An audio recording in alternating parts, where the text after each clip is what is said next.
Okay, so as you know, I'm having an awesome time making this Warrior Dads podcast for everybody out there. But when I was trying to get my podcast off the ground, I wanted to know where to start. I wanted to know, how do I do an episode? How do I record everything? How do I get it on different platforms, Apple Podcasts, Spotify, etc. And then I found out about Anchor. And Anchor is really a one-stop shop for recording, hosting, distributing, and then even monetizing.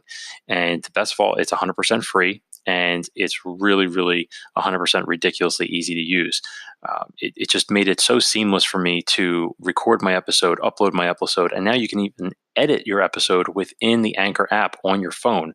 So that makes it even more simple to get the right clip for your podcast episode and then just stream it right away. So if you've always wanted to start a podcast and you're thinking about getting into podcasting, I would definitely look into Anchor. And all you have to do is go to anchor.fm/start to join me and the other diverse community of podcasters already using Anchor. So again, that's anchor.fm/start. And if you choose to use it, I can't wait to start listening to your podcast. Go check it out. Being a dad isn't always easy, but it's the best thing I ever did. I'm constantly improving myself to be the best dad I can be through fitness, nutrition, mindset, and lifestyle. As fathers, we pass on many things to our children, such as our mindset, our habits, our attitude, and what we've learned along the way. Each of these will shape who our children are and who they will become. The Warrior Dad's mission is to help you become the healthiest version of yourself, to hone your edge, and to live with purpose. My name is Jim Bertamy, and this is the Warrior Dads Podcast. Hey guys, thanks for tuning in for another episode of the Warrior Dads Podcast. Today, I am pleased to bring on George Bruno. George Bruno, aka the Sultan of Silver. He has been in the hair industry for over 40 years and been teaching people how to optimize their lives and be the best version of themselves. George is a public speaker, a barber, a coach, and a YouTube sensation, and I'm not saying that lightly. He has completely exploded over the last year. I've known George for a little over 3 years now, I believe, and we've actually done this interview a little while back before and completely got the audio messed up. It was in person, and now I have the pleasure of doing it with him on Anchor. Which, if you've been listening, I've been using that now for quite some time. So super, super pleased to have George on the show. He's a wealth of knowledge, and I can't wait for him to share his wisdom with you. So, George, thank you so much for coming on the Warrior Dads Podcast. You're welcome, John. So, George, just give people a little bit of a brief background about your history and then what's kind of led you to the path, which we'll talk about, more as we get deeper into the interview. But tell people a little bit about what has led you up to the things that you are doing currently today and the impact that you're making today. Went to college for criminal justice. I was the first person in my family to go to college. My grandfather said, but always have something you can do with your hands. He was excited that I was going to college, but wanted me to get a trade. I come from a trade family. Mother and father both cut hair, so I decided to cut hair and go to college. I worked my way through college cutting hair, made money on the weekends. I taught in 5 colleges, worked in healthcare for 22 years, all while cutting hair on the side. When I got laid off from that industry, someone said, why don't you cut hair full time? And I said, I don't want to cut hair full time. It's a great part-time job. I don't know if I can do it full time. Well, I tried it and I loved it and I can't turn back. So now I'm in the hair industry, being the best that I can be and helping others be the best that they can be. What that does is that allows me a platform to work with men and women, now mainly men. And as I like to say to people, the person who does your hair gets closer to you than your own doctor does. We are like the bartenders. We are the people that listen to you. We are the people that just keep our mouth shut while you talk. And we listen. And being that I had some background of helping people in the healthcare industry, I thought, you know what, maybe this can go a little bit further. So I do a little bit more than cutting hair. What happened was I ended up building up men, building people, and speaking, and invited to go to conferences all over the world. And that's what I do. I do interviews and conferences and speak and tweet, and started the YouTube channel with content mainly geared towards men, although I do have about 5 or 6% women. And it's for people to optimize their life. It's an educational channel, it's an entertainment channel, and there's something for everybody there. But the one thing that all my content has in common is that you walk away a little bit stronger, a little bit tighter, a little bit more knowledgeable, a little bit more wisdom, and with some ideas to ponder on to make your life better. Mm-hmm. Yeah, I mean, you started the YouTube channel, and I knew you before your YouTube channel, right? But you started your YouTube channel, and then it just started getting bigger and bigger, and then you got recognized, and then, like you said, you're starting to get speaking engagements from it, being invited to conferences. So do you want to talk a little bit more about the conferences and the impact that you're having there? Yeah, I got invited to several men's conferences and just became a leader in the, for lack of a better term, some people call it the Manosphere. And it's basically teaching men how to be men, because men aren't being taught how to be men anymore. Masculinity is considered toxic. It used to be that there was a thing called toxic masculinity, but in the media now, all masculinity is topic. You can't be a man. If you're a coach or a teacher and there's a young man failing, let's say on the football field, he's not running fast enough, he's not lifting strong enough, and if you say, oh, come on, man up or be a man, that coach or teacher can be fired now. So now we're offended by everything. Is that right? The coach or the teacher could be fired for saying something like that? For saying to man up, because what does that mean? That means, you're mocking somebody, or masculinity is on a spectrum. I say masculinity is like pornography. I know it when I see it. I can walk into the Philadelphia Museum of Art and I'm surrounded by naked people on every floor of the museum. Paintings of naked people, statues of naked people, but not for 1 second would you ever say that's pornography. You'd say that's beautiful. Mm-hmm. But you open up a dirty magazine or go to a porno website, you see a lot of naked bodies, and that's pornography. Mm-hmm. Why? Because you know it when you see it. But wait a minute, you were just in the museum surrounded by naked bodies. Masculinity is the same way. I know there's people today that are trying to define masculinity. And the reality is it stems out of being male. And what happens is I know masculinity, and so does everyone when they see it. Mm-hmm. Masculinity is protective. It's providing. It's protective. So you mentioned that people are trying to define it. Who's trying to define it, and how are they defining it nowadays? Feminists are trying to redefine masculinity, and there is a large group of men and college professors who are saying that masculinity is toxic and that the patriarchy is toxic. In other words, men are evil. There was an article in Time magazine last week that actually compared masculinity to terrorism. Get out of here. Absolutely. Where was this at? Time. Look it up. You can Google the phrase toxic masculinity.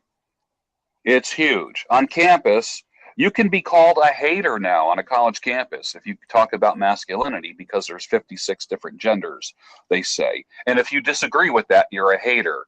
You're a supremacist. You're like fill in the blank, whatever. And I say it's time for men to be men. Yeah, I don't understand this whole gender thing that's starting, where it started in Canada, now it's trickling into New York, and it's making its way into the school system. Yeah. And I don't understand, why are people not happy with either male or female? I mean, you mentioned, what's the number? 33, 35 different types of genders? 56. Oh, it's up to 56 now. Okay. Because I heard months ago it was like 33 genders or something like that. Mm-hmm. And I don't understand how you can actually, is it 56 different pronouns? Because it's the whole pronoun thing that you're talking about, right? Absolutely. And which a pronoun Canada, is not a gender. If right? you it's like a pronoun is a pronoun. Well, let me put it this way. If there's a dude who all of a sudden one day wakes up and says, I am now a woman, if you call him a him or he, you can now be charged with a crime. What is the charge? In England, it's called misgendering. If you misgender somebody because they decided they wanted to be something else, it's now a crime. Wow. What is the world turning to? Why What's your whole take on it, especially as a father? You have how many children? Three. Three. So as a father, seeing this happen, and how old's your youngest? 19? 15. 15. 15. Is he learning any of this, or is he being exposed to this? Are you having conversations around this? In public schools, it's all normal now. All of this stuff is normal. And I say public schools are nothing but, in colleges now are, first of all, public schools are indoctrination centers. Colleges are nothing but ways of prolonging adolescence. And if you take a look at the college majors in any college catalog, it's like a comedy routine. You know, the joke is, what do you call somebody with a master's degree in feminism and film studies? Barista. Make my coffee, bitch. I mean, just basically Starbucks, the only role that Starbucks has besides making coffee is to give jobs to people with useless degrees. That's how I look at it. So the conversation then with males at these conferences that you're going to and speaking at, what is the fix? What is the vision 10 years down the road, 5 years down the road? You know, how is this going to all play out? Because, like, is it going to implode? I believe is it going to get to the point where people are like, all right, this is absolutely ridiculous, or is this going to be the new norm and it's just going to stick? It's absolutely clear. It's absolutely clear what's going to happen is most men are going to go the way of women. Men are being feminized. Women are being masculinized. Mm-hmm. And if a man wants to stay a man and be more of a man, he's demonized. That's all. So it's as simple as that. So what's happening is the future of this is that men are getting softer, women are getting harder. If you've noticed, absolutely. That. Absolutely. I mean, and well, I'm in the fitness industry, right? The health industry, but of course, fitness is a big part of that. And you look at CrossFit, and I think there's great things that CrossFit is doing for. I mean, my background is corrective exercise and looking at the body as a whole, and it's more of a holistic approach. So it doesn't really right. mesh well with CrossFit, right? And I get the pros and the cons of CrossFit, and there's pros and cons with every program and everything in the world, right? So, but one of the big pros that I see is the fact that it's been getting women to pick up more weights, right? Especially from a health perspective, and not as far as getting women more masculine, because I don't really think I never looked at a need for that, right? Because I look at it a perfectly balanced world. I don't feel like Mother Nature screwed anything up. We have men and we have women. Women bring certain qualities to the table, and men bring certain qualities to the table. And if we all work together equally, then right. It's a beautiful little symbiotic system. It doesn't have to be, well, I can hunt too, okay. Doesn't matter if you can hunt. This is the role. You're better at this. I'm better at this. Let's just do it together and work together and achieve the same outcome. We're all having the same goal of living together as human beings on this planet and sharing the space and hopefully living in harmony together. And it's just like, well, why can't we just do that together instead of it being a pissing contest? But the one thing I do think that CrossFit did, good was, introduce things like deadlifts and overhead pressing and squats and things like that for women, because I feel like they would always migrate more towards cardiovascular machines and things like that, and the ellipticals and the treadmills. And if you just look at a woman and how they're more prone to osteoporosis, putting stress on muscles, tendons, ligaments, bones, etc., helps to reverse that process, right? So it's just, you're getting the woman healthier in general. So that's one thing. But then you look at the way that what right. It's turned into, it's like these women are like, well, I love this power and I want to keep going with it, right? And that's okay, but I cannot believe that the male has allowed itself to just get so low. Like the male energy in general has just started to decline, and was like, oh, okay, well, now I guess it's the path of least resistance, right? I don't know how you would chalk it up or what the reason behind it is. I always like to figure out why things are happening. Like, and maybe you have a thought on this. Like, why do you think that it actually happened? Is it the path of least resistance? And the male was like, well, if I don't have to be the male anymore, then I just won't be the male anymore. No, I believe men should be hard, women should be soft. I don't want to put my arms around a woman who's like ripped. I don't want to put my arms around a hard body. I want to put my arms around Oh no, a I agree. soft I agree with that body. 100%. But why do you think it actually started to happen? Like, why did we allow the feminine? Um, Feminism is cancer. Feminism is the ultimate supremacist mhm. movement. It wants to destroy men. It's not about equal rights. It's not about women voting. It's about destroying men. It's not about tit for tat. It's about destroying masculinity. They're only happy when men are no longer men. When you look at women who cut their hair short, dye half their head blue, pierce their faces, have tattoos, they are taking their femininity away. It's God given. So it's basically rebelling against nature. It's nature. That's what it is. The rebelling against nature. And when you play with Mother Nature, there's never a good Right. end. You know, you get women switching from dairy because most women are vegans. You see this like I should say most vegans are women, and what happens is these women end up switching from dairy to soy milk. And when you look, there's a lot of soy in almost every. Try shopping without finding soybeans or soybean oil in food. Soy is a phytoestrogen. It builds up man boobs. It makes a man softer. Men's testosterone counts are down over 200 points in the last 20 years. Why is that? So now the two biggest labs, LabCorp and Quest Labs, have lowered the reference rates of testosterone in men. What used to be a low T level is now normal. Think about it. I'm not talking about being macho. There's a difference between macho and being masculine. Guys that are macho are just Hmm. assholes. Masculine is being a man. I'm not talking about being an asshole. I'm not talking about puffing your chest out and, flexing your muscles and being violent and aggressive and all this kind of stuff. That's not what I'm Right. talking about because the feminists, the feminists and modernists will automatically go to that when they hear me talking like this. That is not what I'm talking about. And I disavow that kind of stuff. I distance myself from that kind of nonsense. But when a man, think about it, 50% of all marriages end in divorce, which means that 50% of all boys now are being raised by women that only see their dads every other weekend and maybe one night a week. So that boy is learning masculinity from a woman. Nothing wrong with learning from a woman, but what he's learning is the feminized version of being Hmm. a man. Because now the legal system, which is always geared against men and biased towards women, has allowed this to happen. So now 50% of all boys, and that's most millennials now, were raised by a single mom who had a revolving door of men going in and out of the house who want nothing to do with the children. And mom is the primary Right. teacher. And dad is like, fuck this shit.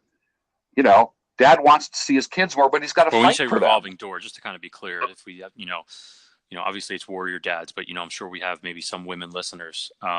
Just to be clear, we're not talking about women stepping into because they're a single mom stepping into a whorish role, right? Revolving door of all these men coming in and out. Just saying, like if they're going on dates or if they're trying to find a new mate, then and the man really doesn't want anything to do with it. That's just kind of just to clarify. Yeah. So I mean, Right.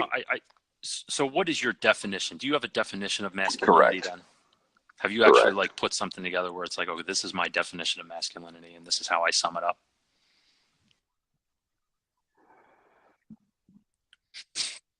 Yeah. Masculinity. For instance, I'll give you an example. I'm dating a gal years ago. We're watching TV. The fireplace is on. We're watching a Hmm. movie. This is back when you rented videos at a video store. We hear a noise out. We hear a noise out front, in front of her house. Okay. I immediately run over to the fireplace, grab the fireplace poker, and run out. And it might have been a person out there. I didn't know. I thought there was maybe somebody like peeking in the window or like doing something like it. It was a raccoon right outside the window. I come back in. She's like, "Holy crap. I can't believe you did that." And I said, "Did what?" She says, "My ex-husband would have been Right. crouching behind the couch calling 911." Hmm. I didn't even think about it. I just reacted. Men men protect and provide. Period. That's what they do. Now, now Men don't do that. Men call 911. Men don't stand up for what is right anymore. Men feel like if they side with women, they're gaining points. You're not gaining points. You're becoming subservient. And I'm not talking about male supremacy in any way. Absolutely. This is not a woman hating Right. movement. I do believe the sexes complement each other. We need each other. It's yin and yang. We work well together. But masculinity is what stems naturally out of a man to provide. When we look at evolutionary psychology, men provide and protect. Women reproduce and nurture and nest. That's what they do. So society has been turned on its end, because now what's happening is women are seeking hardcore full-time careers, and they're going against nature. That's what I think. I think masculinity is natural. I'm all about femininity, but not feminism. Feminism is cancer. It's the ultimate supremacist movement. Masculinity is different than macho. Macho is just a dude who's just insecure. No, the macho and guy. A total ass. A masculine man doesn't have to prove anything. Absolutely. The macho guy doesn't need. But they know how to get the job done. He's always trying to prove something. Masculine men just don't need to prove a thing. I actually did a video on this a little ways back, and it's like kind of comparing, you can have a soft side as a man, but you don't have to be soft. And I feel like that's a really big thing for young men to hear today. It's like, because everyone wants people to get in touch with their feminine side, right? And so you mentioned just a couple minutes ago, you mentioned yin and yang, right? Well, if you look at the symbol of yin and yang, it's not just black on one side and just white on the other side. In the black section, which is yin, there's a white circle inside there which represents yang, and if you look at the white side, there's a black circle that represents yin. So there's a little bit of each in its counterpart. But I don't know where it shifted and where the disconnect was, but I am seeing this. Everything that you're talking about, I'm seeing this. Like, I try to surround myself with the people that I really want to surround myself with, that are more aligned, with the way I look at things. So, I don't really know too many of these people, but I've seen them. It's like, you hear about them. It's like some guys don't even know how to operate a drill, which, some people would chalk up as a power tool. But, yes, a drill is a power tool, but I feel like it's just a motorized screwdriver, right? I mean, if you can't operate a drill, then, you got other things going on. But it's just like, why did we allow this to happen, right? Like, why do you think that something inside of the person was just like, oh, okay, yeah, well, this is just going to become the new norm, right? I mean, I feel like because we had the masculinity, where was the disconnect? Where was the tipping point where it just started to fall over and then we couldn't control it anymore?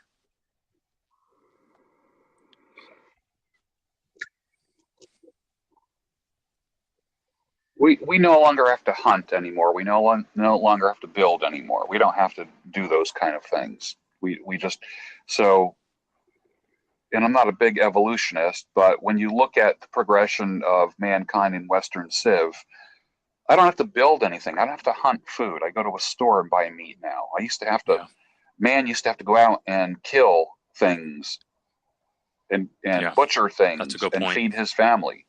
And your world revolved around providing food and shelter. That was it. Food, shelter, protection. That was it. Mm-hmm. Now, things got a little bit messed up. I just got to go to the store and buy a steak. I don't even see where that steak comes from. It came from an animal somebody had to kill, bleed, butcher. That's a good point. And ship 1,200 miles to my store and get wrapped, and then I buy it and it ends up on my grill. So we are shielded from the reality of life. So now we have to deal with this new reality. The new reality is that people are trying to redefine everything out of necessity. Out of necessity. That's just the name of the game. I think, in medieval times, they would pull the tongues out of people who would tell the truth, or put hot pokers in their mouth and disable their tongue Okay. Political correctness is the new version of pulling a person's tongue out. They don't try to silence truth. They never silence liars. They silence truth tellers. That's why this talk between you and I would be considered politically incorrect. It will get haters. Truth always gets hate as a response. The truth is never embraced, especially by people who it speaks to. Right. So this is so not what a are you very, teaching this is not a very your son? popular opinion how are you at being the all. example for your son, right? Because that's the best way. The best leadership is leadership by example. And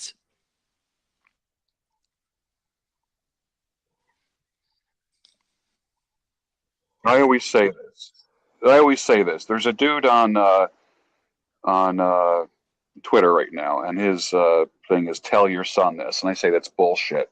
He's a bunch of pompous bullshit because children watch what you do more than they listen to what you do. I always say this: children listen to their fathers, or no, they watch their fathers and they listen to their grandfathers.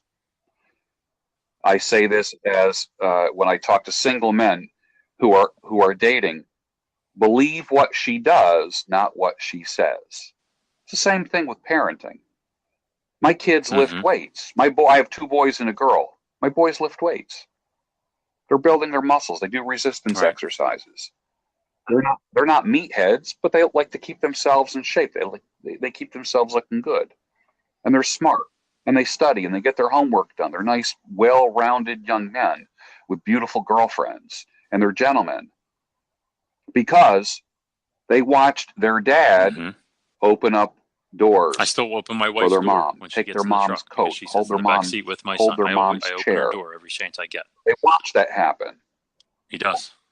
And he started to hold the door for people now when we go out, and he'll hold the door for people and say, "Go ahead." And your son and everybody watches thinks that. it's so sweet because the 6-year-old's just And he holding knows the door that. for him, and they feel bad, and they're like, "No, go ahead." And he's like insisting, they're arguing with the 6-year-old. No, go ahead. Yep. Yeah, and it's like, and if you're doing, and one of the things I remember as a kid is if my dad had any projects going on around in the house, and I heard the saw going on outside, I'd go outside and I'd check it out and see what he's doing. And then as soon as he sees me, maybe he didn't know I was awake or something like that, because he'd start projects earlier in the morning. He's like, "Hey, you want to watch? You want to help?" Right. I'm like, yeah, I want to watch. I want to help. I do the same thing with I mean, we don't, we live in a newer house, so we don't have to do that many projects around here. But, anytime I do, or in the kitchen, Jimmy, he'll come in and say, "Dad, can I help you cook?" "Absolutely, buddy. Come on, let's do it." Right. And just that leading by example isn't there. Yep. In most cases, right? We can't say this is across the board, because there are people out there, of course, like you and me, and there are other people out there doing the right thing, or trying to do the right thing. And I think that those people need to be acknowledged, and hats off to them, because they see the right thing. But for the people that are listening to this, and maybe it's resonating with them, like, man, maybe I need to start making some changes, or I need to start doing some things differently. What's the first thing that you would tell them? What's the first piece of advice you would say, like, start doing this, and then move on to the next thing? If someone's listening to this and they're like, wow, this guy George is like really making sense. I see a disconnect in my life. I want to make some changes. Go.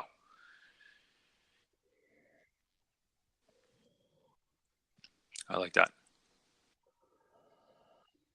Start working on your own body. That's the first thing. Period. The easiest way to make change is to change yourself, because your biggest challenges are going to be with your own body. If you're 5 pounds overweight, 20 pounds, 50 pounds, 100 pounds, lose weight.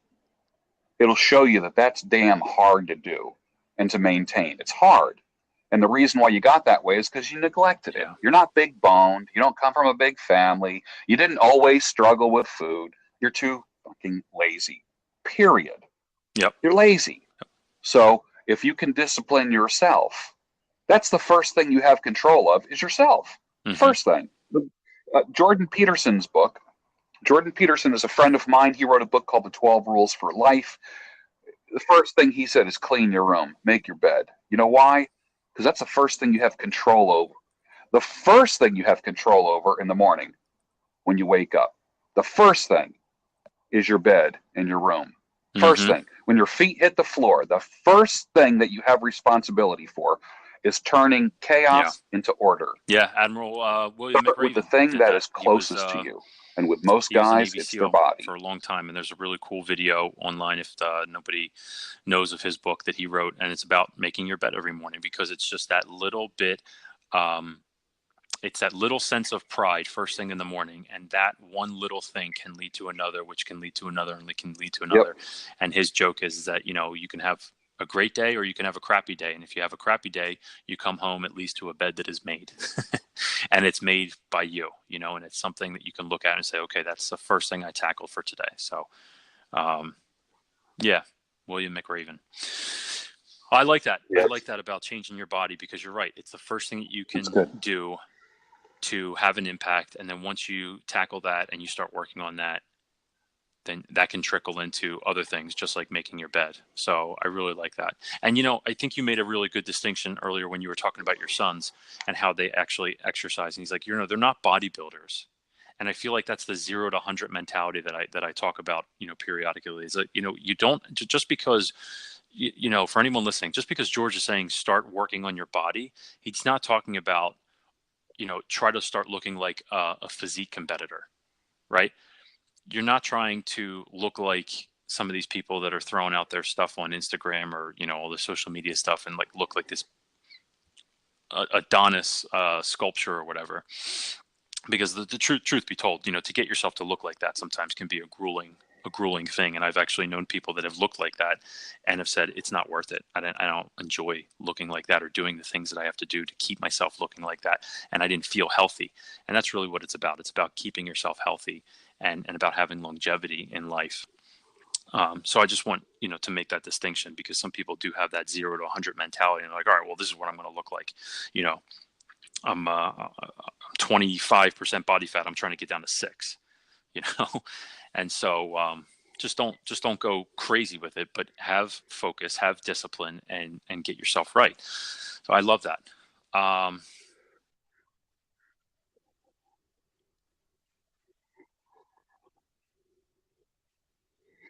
It helps your relationship with your woman too. Whether you got a girlfriend or a wife or whatever, not every guy who's a father is married. So there's a lot of single guys, I'm sure, that listen to this podcast as well. Let me put it this way. Number one, you're doing it for yourself. That's the reality.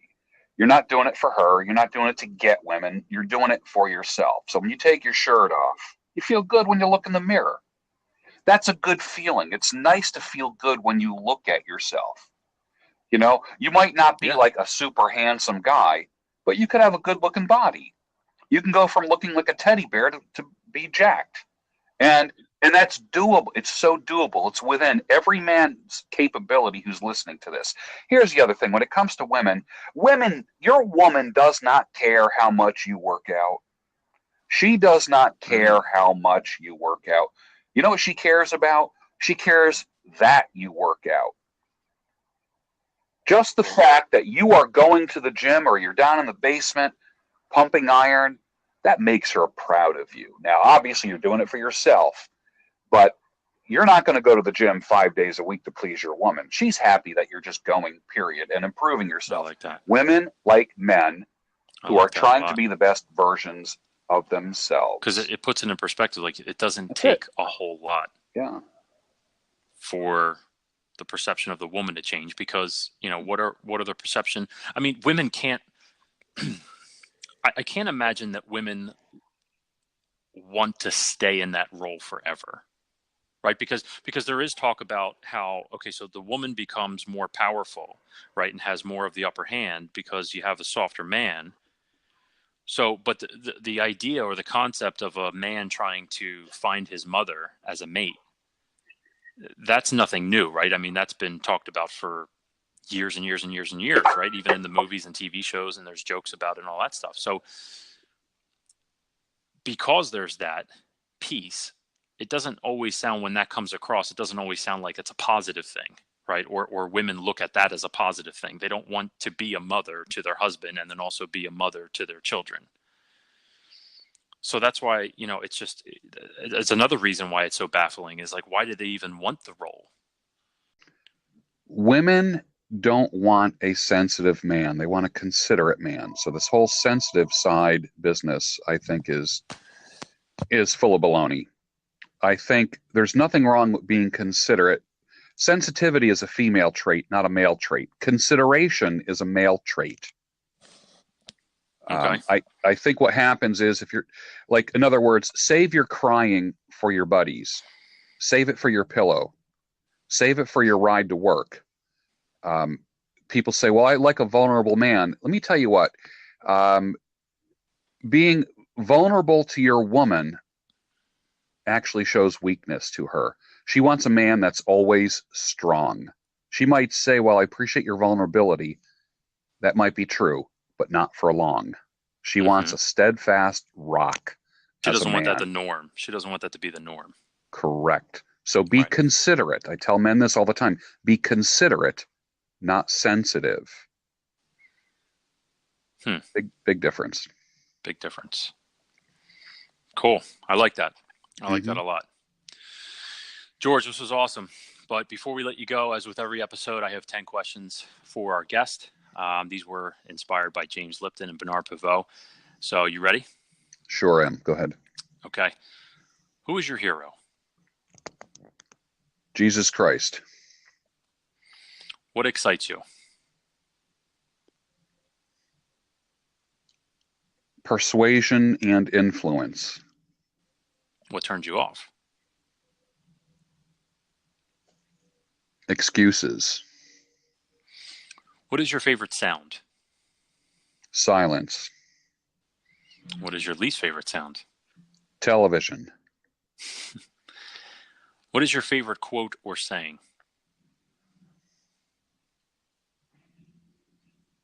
Oh, that's a really good question. What is my favorite quote? Show up or shut up. In a couple words, what should a dad be? He should be. Do more doing. More action, less talk. In a couple words, what should a dad not be?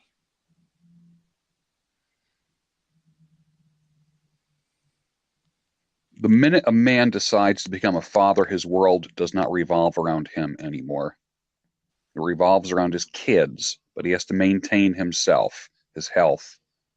So being solipsistic, which means, the planets revolve around the sun. The world no longer revolves around you, your desires, your needs, your wants. It revolves around your children. And until they fly the coop, you do everything you can so they want to fly the coop when they turn whatever age, 18, 19, whatever it is. If you could try any other profession, what would it be? Profiler. And finally, what would you like to be remembered for? Changing lives. Nice. Can't ask for much more than that, right? Absolutely. Greatest impact. George, this was awesome. I think this was such a spirited conversation. I loved it. I got a ton out of it, as I do almost with basically every single interview I've done. I've gotten a tremendous amount out of it. I love doing these interviews. I love talking to people like yourself and hearing thoughts and visions and ideas and things like that. And I love the advice that you gave for any of the listeners out there today. So I want to say thank you so much for coming on the Warrior Dads podcast. I really, really appreciate your time. Absolutely. Thank you for having me. I appreciate it. Absolutely. I'm glad we were finally able to make it work again. Yep. Again. So much. Oh, tell everybody where they can find out more about you. Your YouTube channel.